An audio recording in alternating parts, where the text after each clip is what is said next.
From Daily Forex, this is Chris taking a look at the US dollar against the Swiss franc. The US dollar has rallied a bit against the Swiss franc during the trading session on Thursday as we are approaching the 0.81 level. The 0.81 level is an area that I think a lot of people are watching very closely.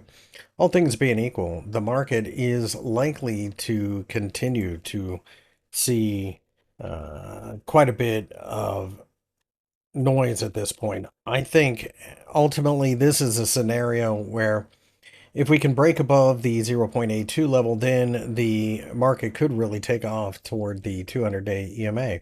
Short-term pullbacks offer buying opportunities all the way down to the 0.80 level, but keep in mind that Friday, of course, has a situation where we have the speech coming out of Jackson Hole, and ultimately, this is going to be a market moving event, but at the same time, I think a lot of traders are out there trying to figure out what the Federal Reserve will do next. And quite frankly, I don't know that Jerome Powell knows.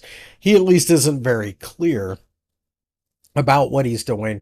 And that's going to continue to be a major problem. So, with that being said, I expect a lot of volatility, but we are in the midst of trying to build up enough support here to change the trend. We'll have to wait and see. If he does sound a little bit more hawkish than anticipated, that will be good for the US dollar. And quite frankly, I think that's the real threat here.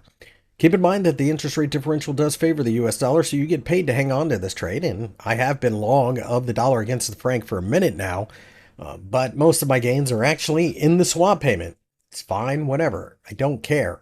But at this point, now we have to ask questions. Are we in the midst of a bottoming pattern? And I do think we're getting close. If we break down below the 0.80 level, then we probably drop to 0.79. And most of this is literally just going to come down to whatever it is Powell says tomorrow.